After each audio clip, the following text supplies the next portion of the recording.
Hi everyone. तो हम 5 दिसंबर का डेली चैलेंज क्वेश्चन देख रहे हैं। क्वेश्चन का नाम है move pieces to obtain a string.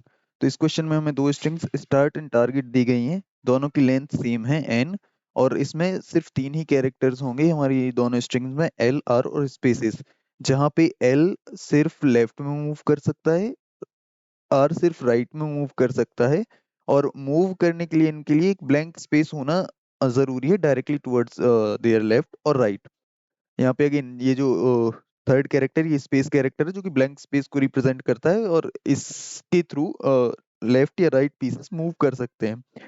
अब इन्होंने हमसे बोला है कि हम ये जो मूवमेंट वाला ऑपरेशन है ना, अगर पॉसिबल है तो हम इसको any number of times perform कर सकते हैं। और अगर ऐसा करके हम टारगेट स्ट्रिंग को फॉर्म कर पाए with the help of start string, तो हमें ट्रू रिटर्न करना है। और अगर ऐसा पॉसिबल नहीं है तो उस केस में हमें फॉल्स रिटर्न करना है। तो एक बार इसको एग्जांपल से देखते हैं। तो ये हमारी स्टार्ट स्ट्रिंग है, यहाँ पे ये टारगेट स्ट्रिंग है। तो अब अगर हम यहाँ पे देखें तो सी फर्स्ट टारगेट स्ट्रिंग में फर्स्ट प्लेस पे एक एल पीस रखा हुआ है, राइट। तो हम क्या कर सकते हैं, इस एल को एक बार लेफ्टवर्ड मूव कर सकते हैं। तो अगर हम इसको एक बार लेफ्टवर्ड मूव करेंगे तो फिर एल और उसके बाद स्पेस आ जाएगी, राइट। यहाँ पे ये स्वैप हो जाएंगे। फिर उसके बाद दो स्पेस कैरेक्टर्स हैं, तो हमने एज इट इज लिख दी। उसके बाद देखिए हमारी स्टार्ट स्ट्रिंग में तो यहाँ पे एक राइट पीस रखा हुआ है, बट टारगेट में हमें वहां पे स्पेसेस चाहिए। तो ये जो राइट वाला पीस है ये राइट को मूव करते जाएगा। तो सबसे पहले तो हम यहाँ पे दो बार इसको राइट में मूव करा देंगे, और उसके बाद हमें यहाँ पे एक राइट मिलेगा और फिर एक ब्लैंक स्पेस। अभी भी ये देखिए मैच नहीं हो रहे हैं, बट सी होगा क्या, ये वाला राइट पीस आगे मूव हो जाएगा, तो इसकी जगह पे एक ब्लैंक पीस आ जाएगा और यहाँ पे राइट आ जाएगा। अब नाउ सी अगेन हम सेम ऑपरेशन जब परफॉर्म करेंगे तो यहाँ पे एक ब्लैंक आ जाएगा और यहाँ पे एक आर आ जाएगा। और अब अगर हम देखें तो ये दोनों स्ट्रिंग्स मैच हो गई हैं, एंड दैट्स व्हाई इसका आंसर ट्रू आया हुआ है। तो ये पहला एग्जांपल था। अगले एग्जांपल में सी यहाँ पे देखिए, अगर हम इसको मैच करना चाहें तो हमें सबसे पहले एक ब्लैंक स्पेस चाहिए, राइट। बट यहाँ पे अगर हम ध्यान से देखें तो हमारे पास एक आर है। हम इस आर पीस को आगे मूव करेंगे तो यहाँ पे स्टार्टिंग में एक ब्लैंक स्पेस आ जाएगी, उसके बाद एल है और फिर ब्लैंक स्पेस है। अब हमें सी सेकंड प्लेस पे चाहिए एक ब्लैंक स्पेस। तो सेकंड प्लेस पे ब्लैंक स्पेस पॉसिबल ही नहीं है, क्योंकि सी जो हमारा आर है वो या तो लेफ्टवर्ड सॉरी या तो राइटवर्ड मूव कर सकता है, या फिर ये यहीं स्टैंड करेगा। तो आगे तो एक लेफ्ट आ गया ना, तो इसके लिए ब्लैंक स्पेस है ही नहीं, तो पॉसिबल ही नहीं है कि हम कैसे भी करके इसको इस स्ट्रिंग में कन्वर्ट कर पाए। इसलिए इसका आंसर फॉल्स है यहाँ पे। एग्जाम्पल नंबर 3 देखते हैं। तो हमें फर्स्ट प्लेस पे एक राइट पीस चाहिए, बट अब यहाँ पे तो ब्लैंक स्पेस है अभी के लिए। और अगर हम आगे जाके देखें तो अब राइट पीछे तो आ नहीं सकता है, क्यों, क्योंकि राइट तो सिर्फ राइट वर्ड ही मूव कर सकता है। तो इस केस में भी ये पॉसिबल ही नहीं है कि हम ये वाली स्ट्रिंग फॉर्म कर सकें। तो इसलिए यहाँ पे भी आंसर फॉल्स है। इसके बाद कंस्ट्रेंट्स में n की वैल्यू मैक्सिमम 10⁵ हो सकती है, और स्ट्रिंग में केवल तीन ही कैरेक्टर्स हैं जो कि हम ऑलरेडी डिस्कस कर चुके हैं। इसका एक्सेप्टेंस रेट काफी कम है, सिर्फ 50% सॉल्यूशंस ही एक्सेप्ट हुए हैं। तो अब सोचते हैं कि इसको सॉल्व कैसे कर पाएंगे। तो जो मेरे दिमाग में पहली अप्रोच आई थी ना, उसमें मैंने सोचा था कि दोनों स्ट्रिंग्स को मॉडिफाई करते हैं हम, मॉडिफाई बोथ द स्ट्रिंग्स। इसका मतलब क्या था, जब मैं इसको सॉल्व करने वाला था तो मैंने ऐसे सोचा कि एक काम करते हैं ना, हम तो दोनों स्ट्रिंग्स को उठाएंगे और दोनों को चेंज करने लगेंगे। जैसे कि सबसे पहले तो स्टार्टिंग वाली स्ट्रिंग में सारे लेफ्ट पीसेस को एकदम लेफ्ट में ले आएंगे जब तक पॉसिबल है ऑब्वियसली, और सेम हम राइट वाली स्ट्रिंग के साथ भी करेंगे। बट ये फेल कर गया कहाँ पे, जब मैंने इस वाले एग्जांपल को ट्राई किया। इस एग्जाम्पल को जब मैंने इसको ट्राई किया तो हुआ क्या कि मैंने सोचा कि पहले तो मैं इसको मूव मॉडिफाई करूंगा और सारे राइट वाले पीसेस को राइट में मूव कर दूंगा। तो जब मैंने ये किया तो ये तो एज एज इट इज ही रही, पर जब मैंने इसको उठा के चेंज किया तो अब देखिए ये भी चेंज होके सेम बन गई, राइट। तो अब दोनों की दोनों स्ट्रिंग सेम है, तो इस हिसाब से इसका आंसर ट्रू होना चाहिए था। बट जो रियल आंसर है वो फॉल्स है। क्यों? क्योंकि टारगेट स्ट्रिंग को चेंज नहीं करना है। तो मैं ये गलती कर रहा था कि मैंने टारगेट स्ट्रिंग को भी चेंज कर दिया, तो ये तो अलाउड ही नहीं है। तो इसलिए ये वाली अप्रोच फेल हो गई। उसके बाद जो सेकंड अप्रोच मैंने ट्राई करी, उसमें मैंने सोचा कि सिर्फ ब्लैंक स्पेसेस को इग्नोर करके देखते हैं ना, और फिर स्ट्रिंग फॉर्म कर लेंगे। तो जब मैंने ये किया तो सी ये हमारा पहला एग्जाम्पल था। जब मैंने इस पे ये अप्रोच लगाई तो हमारी स्ट्रिंग कुछ ऐसी बनी कि space space space space space और उसके बाद एल आर आर। और जब मैंने ये सेम इसके साथ किया, सारी स्पेसेस को इग्नोर कर दिया, शुरू में लेके आ गया, और फिर इसको चेंज किया, तो देखिए अगेन ये दोनों मैच हो रही हैं, राइट, कंप्लीटली। तो देखिए अगेन ये दोनों की दोनों स्ट्रिंग्स कंप्लीटली मैच हो रही हैं, तो यहाँ पे भी ये तो यहाँ पे ये सॉल्यूशन चल गया। जब मैं अगली एग्जाम्पल पे आया, तो मैंने क्या किया, यहाँ पे स्पेसेस को शुरू में रख दिया और फिर इसको RL में चेंज कर दिया, और जब मैंने इनको स्पेसेस को ऐसे रखा और LR में चेंज किया, तो अब देखिए ये मैच नहीं हो रही है, तो मुझे लगा ठीक है ये एग्जाम्पल भी सेटिस्फाई कर रहा है इसको, क्योंकि आंसर फॉल्स है। तो यहाँ पे भी ये चलते हुए लग रहा था, बट जब मैं फाइनल इस एग्जाम्पल पे आया, कुछ एग्जाम्पल 3 के साथ ट्राई करी, तो देखिए हमारी जो इनपुट स्ट्रिंग है या जो स्टार्टिंग स्ट्रिंग है वो तो सेम ही रहेगी, इसी फॉर्म में रहेगी, बट हम जब इसको रिप्रेजेंट करेंगे तो ये अगेन इसको चेंज करते टाइम मैं वापस से जो मेरे पहला सॉल्यूशन था ना जिसमें मैंने स्टार्टिंग स्ट्रिंग को मॉडिफाई किया था, ये वापस से उसी सॉल्यूशन पे पहुंच गया, तो इसलिए इसको भी फिर इग्नोर करना पड़ा, ये सॉल्यूशन भी सही नहीं है। मैंने सोचना शुरू किया कि हमें 2 पॉइंटर्स लेके मैच करना चालू करना चाहिए, और उसमें हमें हमारी टारगेट स्ट्रिंग में R हमेशा बाद में मिलना चाहिए। R हमेशा बाद में ही क्यों मिलना चाहिए, उसका लॉजिक समझते हैं सबसे पहले तो ये हमारी पहली स्ट्रिंग है, ये दूसरी स्ट्रिंग है। अब देखिए यहाँ पे R हमें पहले मिल जा रहा है, तो हो ये रहा है कि जो हमारी स्टार्ट स्ट्रिंग है ना उसमें R आगे तो जा सकता है, अगर जरूरत पड़ी तो ये R हम राइट वर्ड मूव कर सकते हैं, ऑब्वियसली अगर ब्लैंक स्पेसेस हैं, बट अगर हमें R पहले चाहिए तो वो पॉसिबल ही नहीं है, क्यों, क्योंकि R के पास सिर्फ एक ही मूवमेंट अलाउड है, वो है राइट वर्ड, तो ये पीछे नहीं आ सकता है कैसे भी करके, तो इसलिए ये यहाँ पे फेल हो जा रहा है। अगर ये क्वेश्चन कुछ ऐसे होता कि यहाँ पे इस तरीके से स्ट्रिंग दी गई होती और ये हमारी दूसरी स्ट्रिंग होती, तो देखिए R के पास मूवमेंट है, ये आगे जाके राइट में खिसक सकता है, तो यहाँ पे एक ब्लैंक स्पेस आ जाएगी और ये मूव कर जाएगा। तो अब हमें इतना ध्यान रखना है कि इनको पॉइंटर्स की हेल्प से मैच करना है, और राइट अगर हमें पहले मिल रहा है then it is fine, but अगर हमें राइट बाद में मिल जा रहा है तो उसके पास लेफ्ट वर्ड मूवमेंट अलाउड नहीं है, तो हम फिर वहां पे उसको पीछे मूव नहीं कर सकते, और उस केस में हमें अपना आंसर फॉल्स रिटर्न करना होगा। इसको और अच्छे से समझने के लिए सेम हमें एल के साथ भी करना पड़ेगा, तो वो भी एक बार देख लेते हैं कि मान लीजिए हमारे पास दो स्ट्रिंग्स हैं जो कि कुछ इस तरीके की हैं।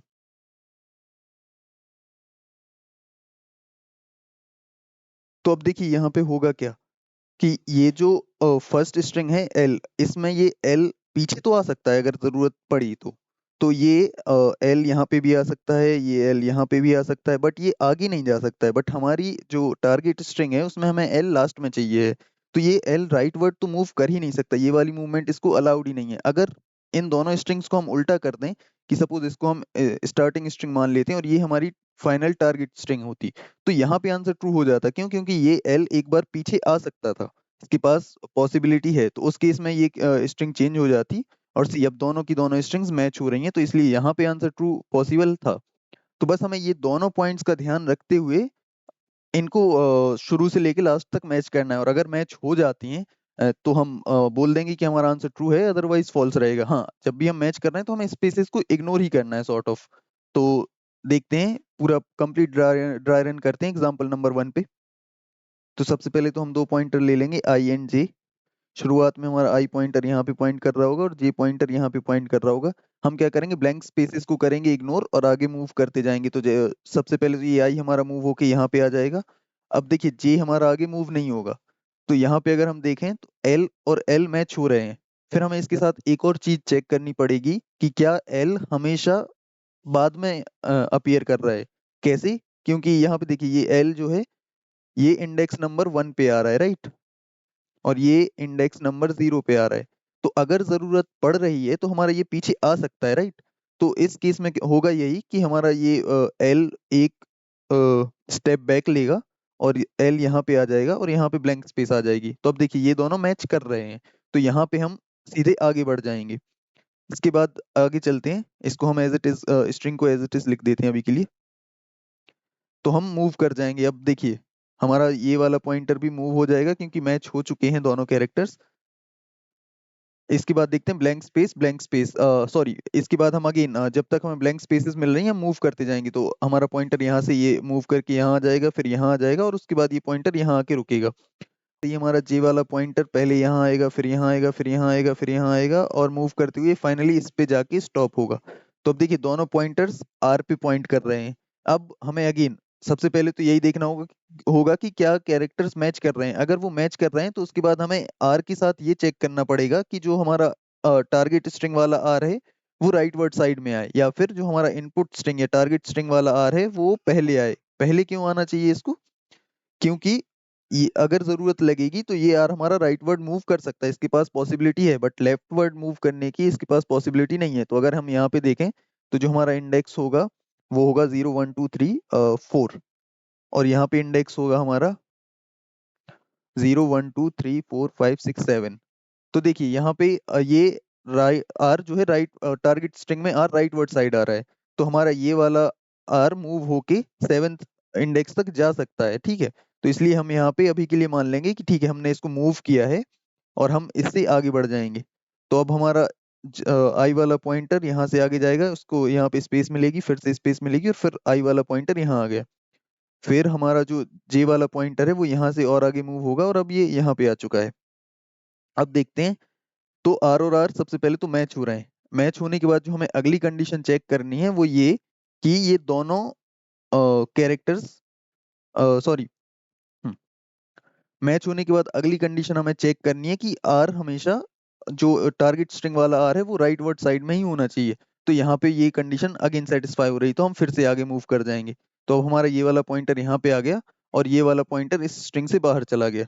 इसके बाद हम इसको अगेन मूव करेंगे, तो जब हम इसको वापस से मूव करेंगे तो अब देखिए ये वाला पॉइंटर भी आउट ऑफ बाउंड चला गया। इसका मतलब है कि ये दोनों स्ट्रिंग्स कंप्लीटली मैच हो चुकी हैं, राइट। और अगर हम इनको मैच करके देखें भी तो सबसे पहले एल हमारा यहाँ आ जाएगा, और उसके बाद सारी जगह स्पेसेस होंगी, और आर। अब देखिए ये अगेन दोनों स्ट्रिंग्स मैच हो रही हैं, राइट। तो इसलिए इसका जब भी हमने इन दोनों स्ट्रिंग्स को कंप्लीटली कंज्यूम कर लिया तो इसका मतलब है कि इसका आंसर ट्रू होना चाहिए, तो हम फाइनली यहाँ पे ट्रू रिटर्न कर देंगे। इसके बाद एक और एग्जांपल से समझते हैं। तो जब तक हमें स्पेसेस मिलेंगी हमारे पॉइंटर्स आगे मूव करते जाएंगे। तो अभी हमारा आई पॉइंटर यहाँ पे आके रुकेगा और सेम जे पॉइंटर यहाँ पे आके रुकेगा। अब देखते हैं, यहाँ पे इंडेक्स की वैल्यू है 4 और यहाँ पे इंडेक्स की वैल्यू है 3। तो यहाँ पे देखिए हमें एल मिल रहा है और इंडेक्स की वैल्यू कम है, इस और जिसका मतलब है कि ये एल पीछे तो आ सकता है, बट हमें जरूरत है कि इसको इंडेक्स नंबर 4 पे लेके जाना है, तो यहाँ पे ये पॉसिबल ही नहीं है, राइट। तो इस केस में हम रिटर्न कर देंगे फॉल्स। इसको अगर मैं प्रॉपर कंडीशन के फॉर्म में लिखूं तो L if character is L and I is less than J, तो इस केस में हमें फॉल्स रिटर्न करना है। ये हमारी पहली कंडीशन हो जाएगी। इसके बाद अगली कंडीशन बनाने के लिए एक और एग्जांपल देखते हैं। इस एग्जांपल में क्या होगा, शुरू में हमारा आई पॉइंटर मूव करेगा और जब तक इसको कोई आर या एल में से कैरेक्टर नहीं मिलता ये आगे मूव होता जाएगा, और जी पॉइंटर हमारा स्टार्टिंग में ही रहा आएगा। अब देखते हैं ये दोनों मैच हो रहे हैं। मैच होने के साथ साथ हमें ये देखना है कि स्टार्टिंग स्ट्रिंग में आर हमेशा लेफ्ट वर्ड साइड में रहे, ताकि ये जरूरत पड़ने पर मूव हो जाए राइट में। तो अगर यहाँ पे इंडेक्स की वैल्यू देखें हम, तो इंडेक्स की वैल्यू है 3, यहाँ पे इंडेक्स की वैल्यू है 0। तो यहाँ पे देखिए सबसे पहले तो आर मिल रहा है और ये हमें आगे जाके मिल रहा है, तो जरूरत पड़ने पे इसको पीछे नहीं लाया जा सकता है। तो यहाँ पे भी अगर हम सेम कंडीशन लिखें कि if R and I is greater than J this time, तो इस केस में भी हमें रिटर्न करना होगा फॉल्स, क्योंकि इसको हम आगे मूव कर ही नहीं सकते, राइट। तो इसलिए ये हमारी दूसरी कंडीशन थी। तो बस ये दो कंडीशंस को ध्यान में रखते हुए अब हमें बस इसको कोड करना है। इस क्वेश्चन की कंप्लीट एल्गोरिदम मैंने यहाँ पे नीचे लिख के रखी है। तो सबसे पहले तो हमें दो पॉइंटर्स की हेल्प से इन दोनों स्ट्रिंग्स को आइट्रेट करना है। इसके बाद अगर हमें स्पेसेस मिल रही तो हमें सिंपली मूव करना है। इसके बाद एक ऑब्वियस केस है कि कोई एक स्ट्रिंग एंड हो जाती है। जैसे कि एग्जांपल के लिए देखें तो होगा क्या कि हमारा आई पॉइंटर यहाँ रहेगा और ये मूव करेगा जब तक इसको एल या आर में से कोई कैरेक्टर नहीं मिलता। तो अभी हमारा आई पॉइंटर यहाँ है, और देखते हैं एल जे पॉइंटर का क्या होगा। तो जे मूव करेगा करेगा करेगा करेगा और इस स्ट्रिंग को क्रॉस कर जाएगा, क्योंकि कभी इसको कोई कैरेक्टर मिला ही नहीं, राइट, एल या आर में से। तो एक स्ट्रिंग कंप्लीटली कंज्यूम हो गई और दूसरी स्ट्रिंग अभी भी बची हुई है, तो उस केस में हमें ऑब्वियस सी बात है फॉल्स रिटर्न करना होगा। इसके बाद अगला ऑब्वियस केस होगा कि हमारे दोनों के दोनों पॉइंटर्स मूव हो रहे हैं, राइट। तो आई पॉइंटर यहाँ आ गया, जे पॉइंटर यहाँ आ गया। अब अगर ये सेम कैरेक्टर कोई पॉइंट नहीं कर रहे हैं, एल या आर को, तो ऑब्वियस सी बात है कि इन दोनों को मैच करना इम्पॉसिबल रहेगा, तो उस केस में भी हमारा आंसर फॉल्स होगा। तो ये दो हमारे काफी ऑब्वियस से केस थे। इसके बाद देखते हैं कि जो दो मेन केसेस हमने यहाँ पे डिस्कस किए थे ना, ये वही दो केसेस के लिए मैंने कंडीशन लिख रखी है कि in start string L must be towards the right, और same in starting string, sorry in start string, जो हमारा राइट है आर, वो हमेशा लेफ्ट वर्ड होना चाहिए, राइट, ताकि जरूरत पड़ने पे ये राइट की साइड पे मूव कर पाए। अगेन ये हमें क्यों करना पड़ रहा है, क्योंकि जो टारगेट स्ट्रिंग है ये चेंज नहीं हो सकती है, सिर्फ हमें स्टार्ट स्ट्रिंग को ही चेंज करना है। और फाइनल पॉइंट रहेगा हमारा कि अगर दोनों स्ट्रिंग्स एक साथ खत्म हो जा रही हैं, तो उस केस में हमें ट्रू रिटर्न करना है। तो ये हम फाइनल कंडीशन में लिख देंगे। तो देखते हैं इसको जल्दी से कोड करके। तो लेंथ कैलकुलेट कर लेते हैं किसी भी एक स्ट्रिंग की, क्योंकि दोनों की लेंथ सेम ही है। उसके बाद हमें दो पॉइंटर लेने हैं, आई और जे। फिर हमें दोनों स्ट्रिंग्स पे मूव करना चालू करना है। तो जब तक आई एन से छोटा है, या जब तक जे एन से छोटा है, हम तब तक आइटरेट करेंगे। तो उसके बाद हमारा नेक्स्ट पॉइंट है कि अगर हमें स्पेसेस मिल रही हैं, तो दोनों पॉइंटर्स को बस मूव कर देना है। तो इफ एस ऑफ आई, अगर ये एक स्पेस कैरेक्टर है तो हमें आई को मूव कर देना है। अगेन अब हमें यहाँ पे इस बात का ध्यान रखना पड़ेगा कि जो हमारा आई है वो कभी आउट ऑफ बाउंड ना चला जाए। सेम हम जे के साथ करेंगे। If J is less than N and T of J, अगर ये स्पेस कैरेक्टर है तो हमें जे को मूव कर देना है। फाइन, ये हमारा सेकंड पॉइंट था। उसके बाद हमें अगेन ये दो ऑब्वियस केसेस चेक करने हैं कि कोई भी एक स्ट्रिंग एंड ना हो जाए और कैरेक्टर्स सेम होने चाहिए। तो पहला केस होगा कि अगर हमारी जो आई आई का वैल्यू है, अगर ये एन के बराबर है, या फिर जो जे की वैल्यू है वो एन के बराबर है, तो हमें यहाँ पे बस इतना चेक लगा देना है कि return I is equals to N and J is equals to N.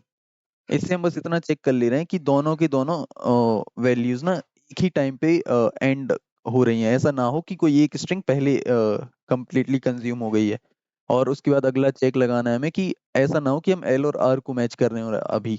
तो if S of I is not is equals to T of J, इसका मतलब है कि दोनों कैरेक्टर्स सेम नहीं है। तो इस केस में हमें ऑब्वियस सी बात है यहाँ से फॉल्स रिटर्न करना है। ठीक है, फिर हम अगर अगली पॉइंट पे जाएं तो हमें ये चेक करना है कि अगर कैरेक्टर एल है तो ये हमेशा राइट वर्ड साइड में ही होना चाहिए, ताकि जरूरत पड़ने पर ये पीछे मूव कर सके। ने यहाँ पे भी लिख रखा है कि अगर एल है तो आई जे से छोटा नहीं। तो इफ एस ऑफ आई, अगर ये एल है and I is less than J, तो इस केस में हमें रिटर्न कर देना है फॉल्स।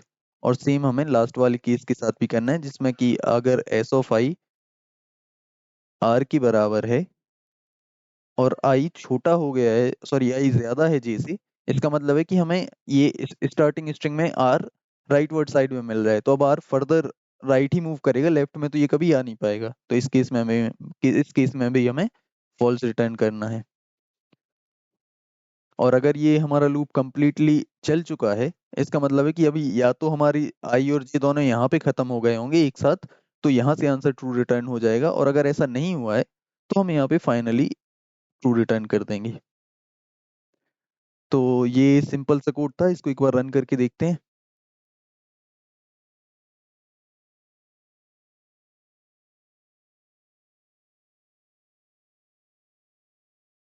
ओह सॉरी, यहाँ पे हमने वाइल लूप लगा रखा है ना, आई और जे एन से छोटे होने चाहिए। तो जब ये मैच कर रहे होंगे ना, सी जब एस आई और टी जे मैच कर रहे होंगे और ये दोनों केसेस नहीं रहे होंगे, तो उस केस में हमें आई और जे को आगे भी बढ़ाना है। तो यहाँ पे हमने आई और जे को मूव कर दिया। अब इसको एक बार ट्राई करते हैं। यहाँ पे एक छोटी सी मिस्टेक हो गई है कि हमें इन कंडीशंस को ना, हमें आई को तब तक आगे बढ़ाते रहना है जब तक कि वो स्पेस कैरेक्टर के बराबर, और सेम हमें जे के साथ करना है। तो इफ की जगह ना हमें वाइल लूप में इनको डालना होगा। अब एक बार इसको रन करके देखते हैं। और गिवन टेस्ट केसेस तो सारे एक्सेप्ट हो गए हैं। Let's try submitting this. And we have passed all the test cases. तो इसकी टाइम कॉम्प्लेक्सिटी की बात करें हम, तो फाइनली हम n टाइम्स एक लूप रन कर रहे हैं, तो ओ एन इसकी टाइम कॉम्प्लेक्सिटी होगी। Space wise we are not using any container, तो O1 स्पेस में हमने इस क्वेश्चन को सॉल्व कर दिया है। So this is it for this problem. Thank you.